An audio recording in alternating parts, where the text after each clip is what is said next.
ونصلي على رسوله الكريم أما بعد فأعوذ بالله من الشيطان الرجيم بسم الله الرحمن الرحيم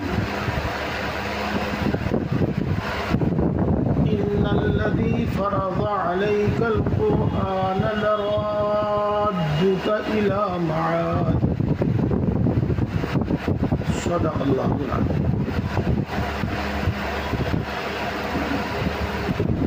وقال الله تبارك وتعالى إن أكرمكم عند الله أتقاكم صدق الله العظيم. وقال النبي صلى الله عليه وسلم إن الله لا ينظر إلى صوركم وأموالكم ولكن ينظر إلى أعمالكم ونياتكم أو كما قال عليه الصلاة والسلام. محترم بزرگوں دوستوں، پہلی بات تو یہ ہے، آپ جانتے ہیں کہ آدھی ادھوری بات سے بجائے فائدہ ہونے کے بہت مرتبہ نقصان ہوتا ہے، غلط فہمی پیدا ہو جاتی ہے. تو میں اپنی بات، جو میری بات تقریباً 2 گھنٹے میں ہوتی ہے، آج میں اس کو 1 گھنٹے کے اندر پوری کروں گا. بات بھی اور دعا بھی انشاءاللہ العزیز 1 گھنٹے کے اندر ہو جائے گا. اس سے کم میں کام نہیں چلتا.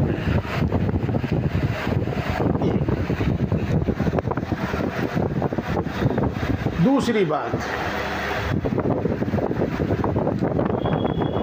جو کچھ ابھی مولانا فرما رہے تھے وہ ٹھیک، لیکن آپ کو تو یاد نہیں ہوگا. آپ میں نوعمر جوان بچے زیادہ ہیں. ہم آپ کے اسی محلے میں کھیلے ہیں، یہیں پلے ہیں، یہیں بڑھے ہیں، یہیں کی روٹیاں بھی کھائی ہیں. اشاعت الاسلام پانی پت روڈ پہ جو مدرسہ ہے اس میں نے پڑھا ہے. اور یہ بات 76 میں یہاں سے چلا گیا تھا، یعنی 75 اور 70 کے بیچ کی باتیں ہیں جو ہیں. اسی لیے میں نے کہا کہ نوجوان زیادہ ہیں، اس لیے ان کو معلوم کیا ہوگا.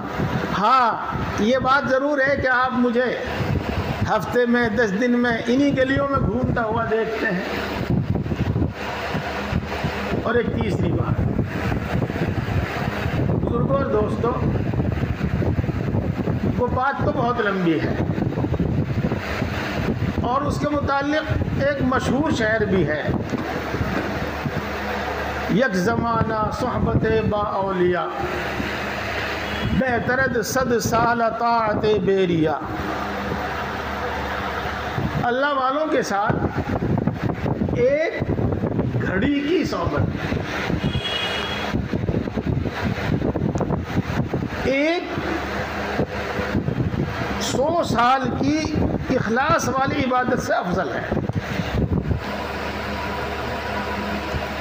ادھر تو آپ ایک گھڑی کو دیکھیے، ایک گھڑی کو آپ گھنٹہ بھی کہہ سکتے ہیں، اور ایک گھڑی تو اس سے بھی کم میں بولا جاتا ہے، کم وقت کے لیے بولا جاتا ہے. اور ادھر آپ اخلاص والی عبادت کو دیکھیے، اور ادھر آپ 100 سال کو دیکھیے. اب ان سب تانے بانوں کو ملا کر نتیجہ نکالیے، آخر کیا بات ہے اس میں. میرے بزرگوں اور دوستوں، صحیح بات تو یہ ہے کہ یہ بول کر سمجھانے سے سمجھ میں نہیں آتی. یہ وہ صحبت اٹھانے کے بعد سمجھ میں آتا ہے.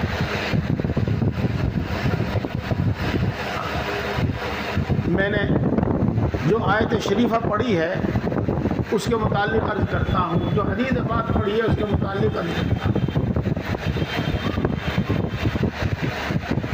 ہمیں آپ کو سب کو معلوم ہے کہ رسول اللہ صلی اللہ علیہ وسلم مکہ مکرمہ میں پیدا ہوئے.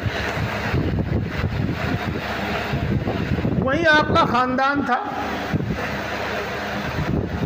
اور آپ کو وہیں نبوت بھی عطا کی گئی، نبوت بھی ملی، اور نبوت ملنے کے بعد 13 سال مکے میں آپ اپنا فرض انجام دیتے رہے. لیکن مکے والوں نے رسول اللہ صلی اللہ علیہ وسلم کی زندگی بھی دو بھر کر دی، اور آپ پر جو لوگ ایمان لاتے تھے، جن کو ہم صحابہ کرام کے نام سے یاد کرتے تھے، ان کا بھی جینا دشوار کر دیا. اور وہ خامخواہ کا خوف نہیں تھا، اور وہ کم ہمتی نہیں تھی صحابہ کرام کی،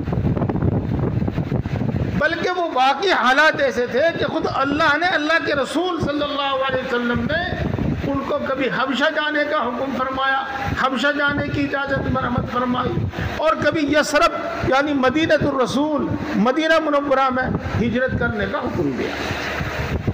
وہ واقعی حالات ایسے تھے. اسی دوران خود رسول اللہ صلی اللہ علیہ وسلم کو بھی مکہ مکرمہ چھوڑنے کا حکم ہو گیا، جس کو ہم اور آپ ہجرت کہتے ہیں. اس موضوع پر مستقل بولنے کی ضرورت ہے، لیکن اگر مستقل نہ بولا جاوے تو 2-4 جملوں میں بات آپ کو کہہ دوں.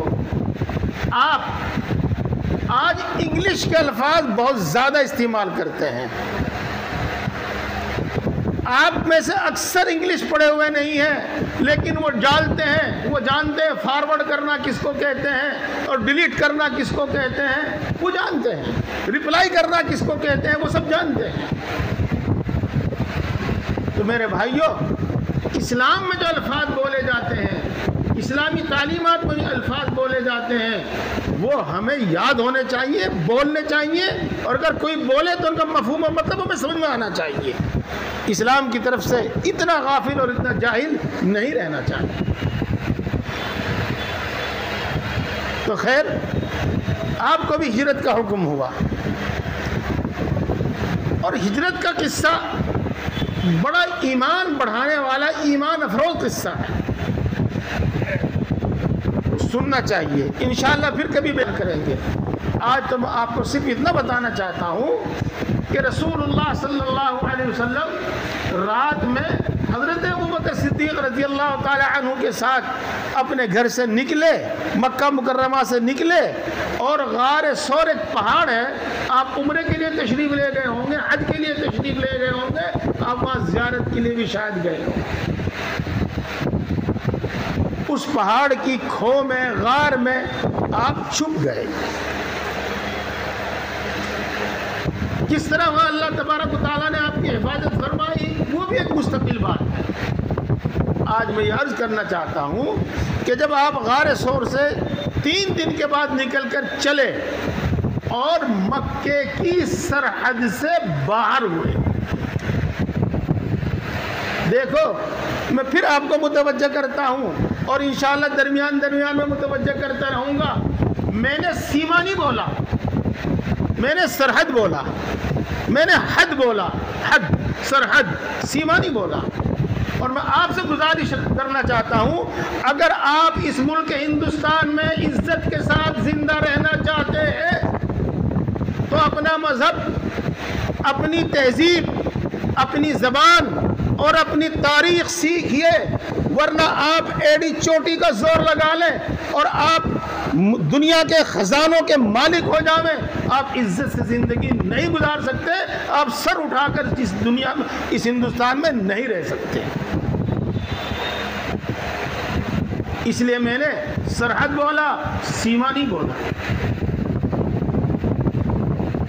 جب آپ صلی اللہ علیہ وسلم مکے کی سرحد سے باہر ہوئے تو آپ نے مکہ مکرمہ کی طرف مڑ کر دیکھا اور یوں ارشاد فرمایا، اے مکہ، اے بیت اللہ، اگر میری قوم مجھے مجبور نہ کرتی تو میں تجھے ہرگز نہ چھوڑتا. اس جملے کو سن کر ہر آدمی سمجھ سکتا ہے کہ رسول اللہ صلی اللہ علیہ وسلم کو مکہ مکرمہ سے کتنی محبت اور کتنی الفت تھی، اور کیوں نہ ہوتی، وہاں اللہ کا گھر ہے، سارے مسلمان اس کی طرف منہ کر کے نماز پڑھتے ہیں، ہر وقت اللہ کی رحمتیں وہاں نازل ہوتی ہیں، وہ آپ کے باپ دادا کا شہر ہے، وہاں گویا کہ آپ کے باپ دادا کی حکومت تھی، تو کیوں نہ آپ کو مکہ مکرمہ سے محبت ہوتی۔ جب آپ صلی اللہ علیہ وسلم نے یہ جملہ ارشاد فرمایا، اے مکہ، اے بیت اللہ، اگر میری قوم مجبور نہ کرتی تو مجھے ہرگز نہ چھوڑتا، تو اللہ تبارک و تعالیٰ کی طرف سے قرآن پاک کی ایک آیت شریفہ نازل ہوئی، وہ آیت شریفہ جو میں نے آپ کو ابھی پڑھ کر سنائی، ان الذی فرض علیک القرآن لرادک الی معاد، جس ذات نے آپ پر قرآن کریم پر عمل کرنا فرض اور لازم ضروری قرار دیا، وہ ذات آپ سے وعدہ کرتی ہے کہ ایک دن آپ کو مکہ مکرمہ میں وہ واپس لائے گی۔ پھر سنیے، اللہ کے رسول صلی اللہ علیہ وسلم جب مکہ چھوڑ رہے تھے تو اللہ نے اپنے رسول صلی اللہ علیہ وسلم سے ایک وعدہ کیا تھا کہ آپ رنجیدہ نہ ہوں، آپ دکھی نہ ہوں، ہم آپ کو ایک دن مکہ میں واپس لائیں گے۔ میرے دوستو، میرے ساتھ آپ بھی کہو، اللہ سچا، اللہ کا رسول سچا، اللہ اور اس کے رسول کی ہر بات سچی، اللہ کی کتاب سچی، اللہ کے رسول کی ہر بات سچی۔ پیارے دوستو، یہ اللہ کا وعدہ پورا ہوا، اور ہجرت کے 8 سال کے بعد رسول اللہ صلی اللہ علیہ وسلم مکہ مکرمہ میں فاتحانہ شان کے ساتھ داخل ہوئے۔ آج مکے میں آپ کو اتنا اختیار تھا کہ جس کو چاہا پکڑا اور جس کو چاہا چھوڑا اور جس کو چاہے قتل کیا اور جس کو چاہے معاف کیا۔ اللہ سچا، اللہ کا رسول سچا، اللہ اور اس کے رسول کی ہر بات سچی، اللہ اور اس کے رسول کا ہر وعدہ سچا۔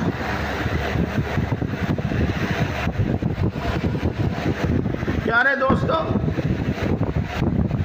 اس قسم کے واقعات سے قرآن پاک لبریز ہے، احادیث پاک لبریز ہے، لیکن میں ایک دو واقعہ سناؤں گا۔ اسی ہجرت کے سفر میں جب 3 دن کے بعد آپ غار ثور سے نکلے اور مدینہ منورہ کی طرف روانہ ہوئے، تو کسی شخص نے مکے میں جا کر بتایا کہ فلاں راستے سے میں نے 2 آدمیوں کو جاتے ہوئے دیکھا، اور جیسے کہ ہماری اردو میں کہتے ہیں کہ ہو نہ ہو وہ محمد ہی ہے صلی اللہ علیہ وسلم۔ تو چونکہ مکے والوں نے یہ اعلان کر دیا تھا کہ جو محمد کو زندہ مردہ لے کے آوے اس کے لیے 100 اونٹ انعام، جو ابو بکر کو زندہ مردہ لے کر آوے اس کے لیے 100 اونٹ انعام۔ تو آپ ان کو کہ 100 اونٹوں کا لالچ یا 200 اونٹوں کا لالچ، اس زمانے میں بھی یہ دولت کچھ کم نہیں تھی، اور آج بھی یہ دولت کچھ کم نہیں ہے، 2 کروڑ کے آس پاس کی بات ہے۔ تو اس انعام کے لالچ میں اور اپنی قوم کے لیے کچھ کر کے دکھانے کے جذبے کی وجہ سے ایک نوجوان جس کا نام سراقہ بن مالک تھا، وہ اپنے گھوڑے پر سوار ہوا اور اس نے ادھر کوئی گھوڑا دوڑا دیا۔ جب وہ رسول اللہ صلی اللہ علیہ وسلم کے قریب پہنچا، اور اتنا قریب پہنچا کہ آپ جو قرآن پاک پڑھ رہے تھے یا آپ جو دعائیں پڑھ رہے تھے وہ یہ سن رہا تھا، اتنا قریب پہنچا تو اس کے گھوڑے کو ٹھوکر لگی، یہ بھی زمین پر دھڑام سے گرا اور اس کا گھوڑا بھی گرا۔ لیکن جو میں نے آپ کو بتایا اپنی قوم کے لیے کچھ کرنے کا جذبہ اور ہمیشہ کے لیے اپنے لیے ایک کارنامہ نام کرنے کا جذبہ اور 200 اونٹوں کا لالچ اس کو زمین پر پڑے کہاں رہنا دیتا تھا. وہ فوراً اٹھا, اپنے گھوڑے پر سوار ہوا اور پھر رسول اللہ صلی اللہ علیہ وسلم کی طرف گھوڑا دوڑا دیا. اب آپ اتنے نزدیک, وہ سراقہ آپ صلی اللہ علیہ وسلم کے اتنے نزدیک پہنچ گیا کہ اگر وہ ہاتھ بڑھا کر آپ کو پکڑنا چاہتا تو پکڑ لے. لیکن اللہ کی نصرت آئی اور اس پتھریلی زمین میں وہ گھوڑا اپنے چاروں پاؤں کے ساتھ پیٹ تک زمین میں دھس گیا.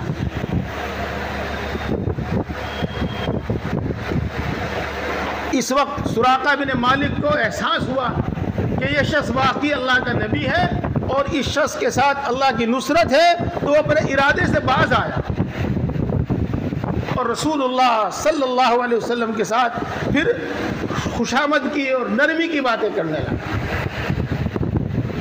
میرے دوستو, جیسے کہ میں نے عرض کیا تھا کہ ہجرت کے قصے میں موقع موقع پر قدم قدم پر بڑی نصیحتیں ہیں اور ہر نصیحت کے واسطے پورا 1 گھنٹہ چاہیے. میں پھر انشاءاللہ کسی موقع پر آپ کے سامنے بیان کروں گا, لیکن ایک بات آپ کے گوش گزار کرنا چاہتا ہوں, آپ اس کو ذہن نشیں رکھیں, آپ اس کو اپنے دل میں اپنے دماغ میں جمع کر رکھیں. کوئی شخص کتنا بھی دولت مند ہو اور کوئی شخص کتنا بھی عقل مند ہو اور کوئی شخص کتنے بھی ساز و سامان والا ہو, اگر اس کے ساتھ اللہ کی نصرت نہیں ہے تو کامیابی نہیں ہے. اللہ کی نصرت کے بغیر اسباب اور سامان سے بھی کامیابی نہیں ملتی. کامیابی ملتی ہے اللہ کی نصرت سے. میں آپ کو بتاتا کہ رسول اللہ صلی اللہ علیہ وسلم نے کتنی تدابیر, کتنی ہوشیاری, کتنی سمجھداری سے یہ سفر کیا تھا اور کتنی احتیاط کے ساتھ یہ سفر کیا تھا, لیکن اس احتیاط کے باوجود بھی اللہ کی نصرت نہ آئی تھی تو پکڑے گئے. اس لیے میں عرض کر رہا ہوں اور پھر دوبارہ عرض کر رہا ہوں, اس کو اپنے دل و دماغ میں جگہ دے کہ اللہ کی نصرت کے بغیر کوئی کام نہیں بنتا. اللہ سے دعا کر کے, اللہ کی فرمانبرداری کر کے, اللہ کے حکم کو پورا کر کے اللہ کی رحمت اور نصرت کو اپنی طرف متوجہ کرنا چاہیے. غرض اب سراقہ بن مالک یوں کہتا ہے کہ اے محمد, آپ مجھے امن نامہ لکھ کر دے دیں, امن نامہ لکھ کر دے دیں. شاید امن نامے کا مطلب نہ سمجھ میں آیا ہو. ہاں, وہ یہ یقین کر رہا تھا کہ یہ شخص نبی ہے اور ایک دن اس کی حکومت ہونی ہے, تو آپ مجھے ایک ایسا سرٹیفکیٹ دے دیں, ایک ایسی تحریر دے دیں جس میں اس بات کی گارنٹی دی گئی ہو کہ جب ہماری حکومت آئے گی, جب محمد کی حکومت آئے گی, تو کوئی شخص نہ میری جان کو نقصان پہنچاوے گا, نہ میرے مال کو نقصان پہنچاوے گا, نہ میری اولاد کو نقصان پہنچاوے گا. میرے مال, میری جان, میری اولاد کی حفاظت کی گارنٹی لکھ کر مجھے دے دی جائے. اس کو کہتے ہیں امان نامہ. رسول اللہ صلی اللہ علیہ وسلم نے حضرت ابو بکر رضی اللہ تعالیٰ عنہ کو فرمایا اور انہوں نے اس طرح کی ایک تحریر لکھ کر سراقہ بن مالک کو دے دی. یہ تو ایک واقعہ ہوا. اس کے بعد اگلی بات سنیے اور دھیان سے سنیے, آپ بڑی توجہ سے سن رہے ہیں, لیکن جہاں اہم اور ضروری بات ہوتی ہے وہاں میں کہتا ہوں یہ جملہ. رسول اللہ صلی اللہ علیہ وسلم نے ارشاد فرمایا, اے سراقہ, تیرا خوشی سے کیا حال ہوگا اس وقت جب تجھ کو کسرا کے کنگن پہنائے جائیں. اے سراقہ, تیرا خوشی سے اس وقت کیا حال ہوگا جب تجھ کو کسرا کے کنگن پہنائے جائیں. میرے دوستو, کسرا کون اور کنگن کیا, اس کو میں آپ کو بتاتا ہوں تھوڑا سا اس طرح سے کہ اس زمانے کی سب سے سپر طاقت تھی, وہ سب سے پرانی 3164 سال پرانی حکومت تھی اور اس زمانے کی سب سے سپر طاقت تھی. اور اس کے کنگن جو وہ ہاتھ میں پہنتے تھے, کڑا, وہ ان کے واسطے بڑا شرف اور بڑا اعزاز تھا, بڑی عزت کی بات تھی وہ ان کے واسطے. جیسا کہ آج جانتے ہیں آپ نے سنا ہوگا کوہ نور, وہ کبھی